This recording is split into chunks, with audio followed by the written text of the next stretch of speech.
Hello everyone, मैं विकी कुमार आप सभी को अपने चैनल एडवानी पर स्वागत करता हूं। देखिए, पिछले वीडियो में हम लोग देखे हुए थे रेड एंड येलो सॉइल और ब्लैक सॉइल के बारे में। ठीक है, आज इस वीडियो में देखेंगे डेजर्ट और एरिड सॉइल एंड माउंटेन और फॉरेस्ट सॉइल। ठीक है ना, इस दोनों के बारे में आज उसके स्पेसिफिकेशन और उसके थोड़ा सा फीचर्स को देखेंगे और समझेंगे थोड़ा सा इसको क्या है। देखिए, करा क्या है, this soil is brown in color and it's covered about 4.3% of total geographical area. India में अगर बात करें तो ये जो सॉइल है बेसिकली 4.3% एरिया को, टोटल जोग्राफिकल एरिया का इतना परसेंट एरिया को कवर किए हुए है। और ये कलर से क्या होता है, ये ब्राउन होता है और जो होता है ज़्यादा इवेपोरेशन की वजह से क्या होता है कि इसका जो ऊपरी जो परत जो होता है रेड टाइप का भी दिखता है कहीं कहीं। ठीक है, अब करा क्या है, it is Sandy in textures and saline in nature. ये जो होता है इसका टेक्सचर्स पार्टिकल्स जो होता है ज़्यादा बलुई होता है। ठीक है ना, और टेक्सचर्स मतलब पार्टिकल्स उसके मिलने वाले कण वो सैंडी होता है, बालू वाला होता है। उसके बाद सलाइन इन नेचर, इसमें जो होता है सॉल्टी ज़्यादा होता है, ये जो होता है इसमें साल्ट की मात्रा कुछ ज़्यादा होता है। ठीक है, नेक्स्ट देखेंगे करा क्या है, it lacks humus and moisture due to the high temperature and the faster rate of evaporation. करा है क्या, इसमें जो होता है ह्यूमस की कमी होती है। ठीक है ना, उसके बाद इसमें मॉइस्चर्स का भी कमी रहता है, इसमें नमी नहीं रहता है। ठीक है ना, तो इसमें ह्यूमस और मॉइस्चर्स की कमी क्यों होता है, क्योंकि इसमें एक्चुअली क्या होता है कि टेम्परेचर बहुत हाई होता है। तो अभी हमने बताया होता है कि टेम्परेचर जब हाई होगा तो उसमें क्या होगा, डिकम्पोजर नहीं होंगे तो मिट्टी में जो भी सड़ने गड़ने वाला पदार्थ होगा उसको सड़ाएगा गलाएगा कौन, तो इसमें ह्यूमस की कंटेंट क्या हो जाता है, कम हो जाता है। उसके बाद कह रहा है कि जब एवोपोरेशन जो होगा, वाष्पीकरण का दर जो होगा, इवेपोरेशन क्या होता है, जब मतलब ऐसा प्रोसेस जिसमें जो वाटर जो होता है वो क्या होता है, इवेपोरेट हो जाता है, मतलब क्या कि वाष्प बन के वायुमंडल में चला जाता है। उसी प्रोसेस को हम लोग क्या कहेंगे, इवेपोरेशन कहते हैं। ठीक है ना, तो यहाँ पर क्या होता है, टेम्परेचर काफ़ी हाई होता है जिसकी वजह से इवेपोरेशन का जो रेट होता है वो काफ़ी फास्ट होता है, जिससे क्या होता है कि यहाँ पर मॉइस्चर्स की काफ़ी कमी होती है। और जब मॉइस्चर्स का कमी होगा तो फिर वो प्रॉब्लम क्या होता है कि वहाँ पर जो क्रॉप्स होगा वो उसका जो सीड्स होता है वो ग्रो जल्दी नहीं कर पाता है। ठीक है ना, वो सूख जाएगा। ठीक है ना, तो ग्रो करने के लिए उसको बहुत ही मतलब उसको हाइड्रोजन ऑक्सीजन चाहिए। ठीक है ना, वो कहाँ से लेता है, वो तो वाटर से ही आएगा। ठीक है ना, तो वाटर की कमी रहती है। फिर कह रहा है क्या कि in the lower horizons of the soil conchs are found due to the increasing of calcium content downwards which restricted the infiltration of water। मतलब ये कि इनके जो लोअर होरिजेंस में होता है, ऊपर वाला सतह से थोड़ा थोड़ा जैसे हम नीचे जाएंगे, ठीक है ना, उसमें क्या होता है कि कंकर्स का मात्रा बढ़ जाता है। कंकर्स जो कि पार्टिकल्स का साइज थोड़ा सा बड़ा हो जाता है, पथरीली हो जाता है। ठीक है ना, उसका साइज थोड़ा बड़ा हो जाता है, उसे हम लोग कहते हैं बेसिकली कंकड़। ठीक है ना, तो वो बेसिकली क्या होता है कि क्यों बड़ा होता है, उसमें क्यों कंकड़ का मात्रा जो होता है नंबर्स क्यों बढ़ जाता है, तो कैल्शियम कंटेंट के कारण, क्योंकि उसमें जो कैल्शियम का कंटेंट होता है वो बढ़ जाता है। ठीक है ना, जिससे वो कंकड़ जो होता है बहुत ज़्यादा मात्रा में फॉर्म्ड हो जाता है। ठीक है ना, कह रहा है which restrict the infiltration of water, जो क्या करता है कि अंदर जो होता है वाटर के इन्फिल्ट्रेशन को क्या करता है, रिस्ट्रिक्ट कर देता है, रोक देता है। ठीक है ना, जिससे पानी का इन्फिल्ट्रेशन मतलब कि नीचे जाना थोड़ा सा मुश्किल हो जाता है। ठीक है ना, फिर कह रहा है क्या, it is rich in nitrogen and minerals but lacking in phosphorus and humus. अभी हमने बताया कि इसमें ह्यूमस की क्या होती है, इसमें ह्यूमस और मॉइस्चर की कमी होती है। ठीक है ना, इसमें बेसिकली क्या होता है कि नाइट्रोजन का कमी नहीं रहता है, क्योंकि वायुमंडल से नाइट्रोजन इसमें बहुत ही अच्छा मतलब बहुत ही आराम से क्या होता है इसमें मिल जाता है, क्योंकि इसमें ये जो आपका जो इसका टेक्सचर्स होता है वो सैंडी होता है और ये बहुत ही भुरभुरा होता है। इसमें आराम से जो होता है आपको जो गैसेज वायु जो होगा, एयर्स जो होगा पास आउट हो जाता है। ठीक है ना, तो यहाँ पर समझ रहे हैं इसमें नाइट्रोजन की कमी नहीं होती है, मिनरल्स की भी कमी नहीं होती है, लेकिन यहाँ पर क्या होता है कि ह्यूमस और फास्फोरस की कमी होती है। और आपको बताए हुए थे इसके पहले वाले वीडियो में भी कि फास्फोरस, पोटास और नाइट्रोजन ये तीन चीज़ जो होता है किसी भी तरह के फसल्स को, क्रॉप्स को ग्रोथ करने में, उसके डेवलपमेंट में बहुत इंपॉर्टेंट रोल प्ले करता है। इसमें से कोई भी कमी होगा तो उसके सीड्स ग्रो नहीं करेंगे, उसके रूट्स डेवलप नहीं होगा, उसके जो लीव्स डेवलप नहीं होंगे, तो ये सब जब उसके क्लोरोफिल नहीं हो, मतलब कि वो जो पत्तियाँ होंगी वो पीली पीली हो जाएंगी, मतलब वहाँ पर फास्फोरस की कमी की वजह से। ठीक है ना, जिससे क्या हो जाएगा कि क्लोरोफिल की कमी होगी, क्लोरोफिल की कमी होगी तो जो फसल होगा, क्रॉप्स होगा, वो डेवलप ही नहीं करेगा, फोटोसिंथेसिस का प्रोसेस ही नहीं क्लियर हो पाएगा अगर पत्ता के क्लोरोफिल के एब्सेंस में। तो क्या होगा, एब्सेंस होगा तो उसमें क्या होगा कि आपका फोटोसिंथेसिस का जो प्रोसेस होता है वो खत्म हो जाएगा, हो ही नहीं पाएगा, सक्सेस नहीं हो पाएगा, तो फिर ग्रोथ रुक जाएगा फसल्स का। ठीक है, फिर करें क्या, it can be made cultivable only with the help of suitable irrigation method as in the case of Ganganagar district of West Rajasthan in the south part of the Haryana in Indira Gandhi Canal by Indira Gandhi Canal। मतलब ये कि ये जो मिट्टी basically होता है dessert, जो dessert soil होता है, एरिड का मतलब होता है कि मतलब कि होता है शुष्क प्रदेश, बात समझे कि नहीं, गर्म एरिया। ठीक है ना, तो इस एरिया में बेसिकली क्या होता है, जो डिजर्ट सॉइल होता है इसको कल्टीवेबल बनाया जा सकता है अगर बेटर इरिगेशन का अगर व्यवस्था, मेन इरिगेशन का अगर व्यवस्था हो जा रहा है। ठीक है ना, तो यहाँ पर फास्फोरस का तो हम मार्केट से एज अ फर्टिलाइजर मिलते रहता है, उसको अगर की यूज हम लोग कर सकते हैं। ठीक है ना, ला करके मिला सकते हैं, लेकिन मेन प्रॉब्लम क्या हो जाता है कि जो डिजर्टेड एरिया होता है वहाँ पर सबसे बड़ा प्रॉब्लम होता है वाटर का। तो क्या है कि अगर हम लोग वाटर का सुविधा उपलब्ध कराया जाए इरिगेशन के लिए, तो इस एक बेटर इरिगेशन प्रोवाइड करके इसको कल्टीवेबल बनाया जा सकता है। ठीक है ना, जैसे कि एक इंदिरा गांधी कैनाल का मतलब कि एक मतलब बनाया गया, शुरू किया गया था।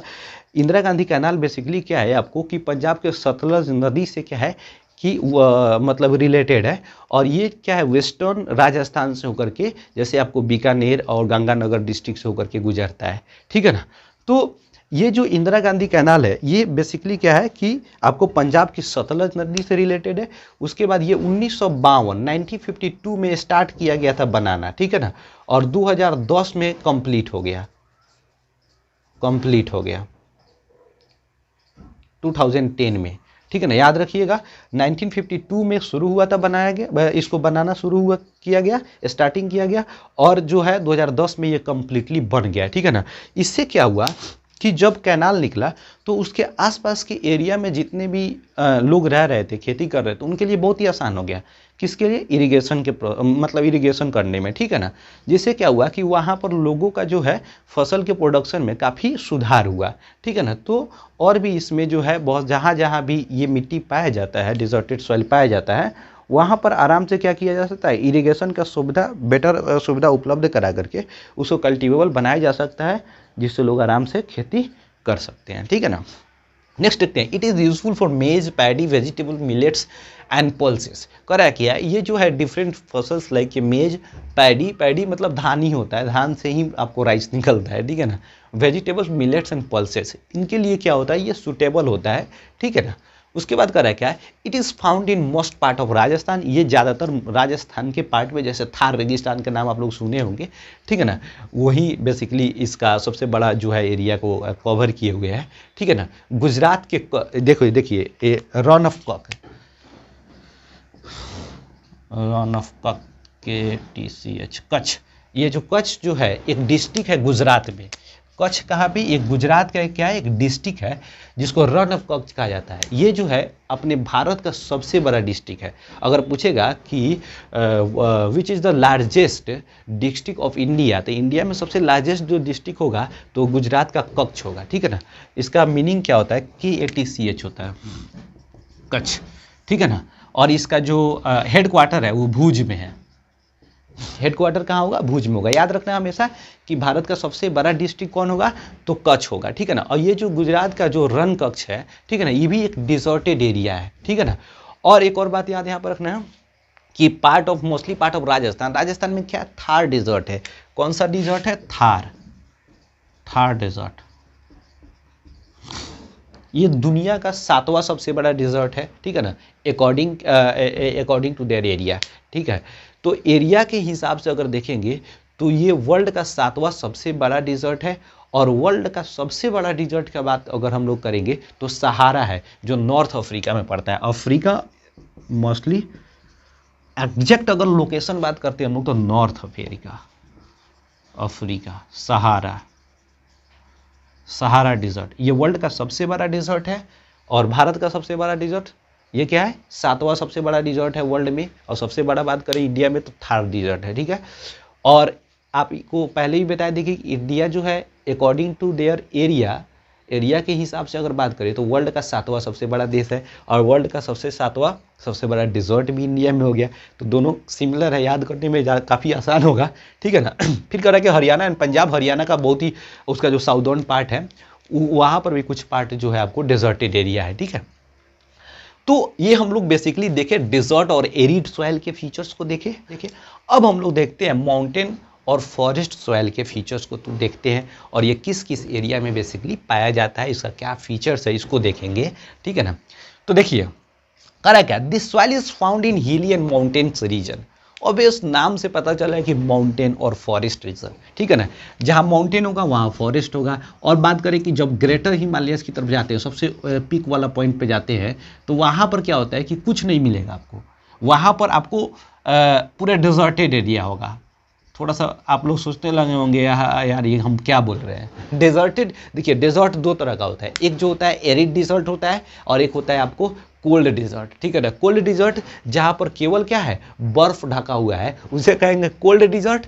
और एरिड डिजर्ट किसको कहेंगे, जहाँ पर केवल बालू ही बालू है, ठीक है ना, उसे कहेंगे हम लोग एरिड डिजर्ट। आई होप कि समझ आया होगा, ठीक है। तो माउंटेन में जब हम जाएंगे, ठीक है ना, तो उस एरिया का जो मिडिल वाला पार्ट तक हम जाते हैं, वहाँ तक बहुत सारा मतलब पेड़ पौधा मिलेगा आपको। तो उस एरिया में बेसिकली जो सॉइल पाया जाएगा उसे हम लोग कहेंगे माउंटेन और फॉरेस्ट सॉइल, ठीक है। देखिए this soil is found in हिली एंड माउंटेन रीजन, समझ आ गया।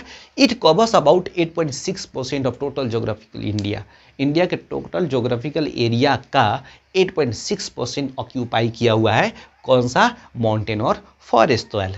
फिर कह रहा है दिस सॉइल इज लोमी भाई साहब, LOMY लोमी मतलब दोमट।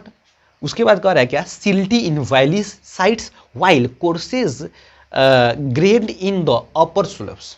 कह रहा है क्या कि जब हम हिली एरियाज में जाते हैं तो वैली होता है, वैली बेसिकली किसी को कहते हैं, तो दो घाटियों के बीच के जो एरिया होता है उसे हम लोग कहते हैं वैलीज। मतलब दो पहाड़ी इलाका है, उसके बीच वाले एरिया को क्या कहेंगे, हम लोग वैली कहेंगे, ठीक है। तो और लेकिन जब हम जैसे ही ऊपर की तरफ जाते हैं तो इसके जो साइज होते हैं, ग्रेन्स जो होते हैं, पथरीली जगह ज़्यादा मिलते चले जाते हैं, बात समझे कि नहीं। तो ये होता है जैसे हम ऊपर की तरफ जाएंगे वहाँ पर जो ग्रेन्स होंगे, उनका पार्टिकल्स होगा, वो काफ़ी बड़ा बड़ा हो जाता है और बड़ा बड़ा मिलने लगता है, ठीक है ना। फिर करा क्या, it is rich in humus but lacking in potash phosphorus lime also and lime also. That's why there is more amount of fertilizer are necessary for making this cultivable. यहाँ पर क्या कर रहा है कि इसमें ह्यूमस की मात्रा की कमी नहीं होती, इसमें ह्यूमस बहुत ही रहता है। अब आपको बताएं कि पूरा जो फॉरेस्ट एरिया है, तो वहाँ से पेड़ पौधे सड़ेंगे गलेंगे, उनकी पत्तियाँ गिरेंगी, सड़ेंगी गलेंगी, तो उससे ह्यूमस की तो कमी होगी नहीं। लेकिन भाई साहब उसमें पोटास फास्फोरस ये दोनों बहुत ही इंपॉर्टेंट चीज़ ज़रूरत है इसकी, तो ये भी कमी होती है। तो यहाँ पर इसकी कमी होती है, तो यहाँ पर क्या होगा कि इसको अगर हम लोग पूरा करने के लिए क्या करेंगे, फर्टिलाइजर को अगर एडिक्वेट अमाउंट में अगर यूज कर रहे हैं तो उसको कल्टीवेबल बनाया जा सकता है।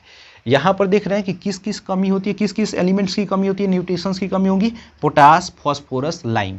तो इसको हम पूरा कैसे करेंगे, फर्टिलाइजर के माध्यम से, ठीक है। फर्टिलाइजर यूज करेंगे और उसके जो कमी है उसको हम लोग क्या करेंगे, पूरा करेंगे और उसको कल्टीवेबल बना सकते हैं।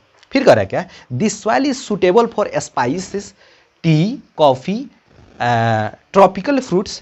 ऐसे मतलब ट्रॉपिकल फ्रूट्स क्या होता है, जो ट्रॉपिकल जोन में जितने भी फ्रूट्स वगैरह, जैसे कि आपको इसमें ज़्यादातर आ जाएगा एसिडिक फ्रूट्स, जैसे कि आपको लेमन हो गया, ऑरेंज हो गया, पाइनएप्पल्स हो गया, ठीक है ना, ये सब जो होगा आपको ट्रॉपिकल फ्रूट्स होता है।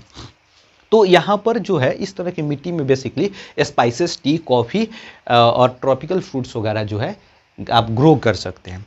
This soil is found in most part of Kashmir, Himachal Pradesh, Uttarakhand and Sikkim etcetera जगहों पर मिलते हैं। सबसे ज़्यादा जो पार्ट यहाँ पर मिलेगा आपको देखने को, कश्मीर की घाटी में चले जाइए वहाँ पर है, हिमाचल प्रदेश, उत्तराखंड, सिक्किम, ये सभी एरिया में जो है आपको इस तरह की माउंटेन और फॉरेस्ट सॉइल ज़्यादा देखने को मिलेंगे।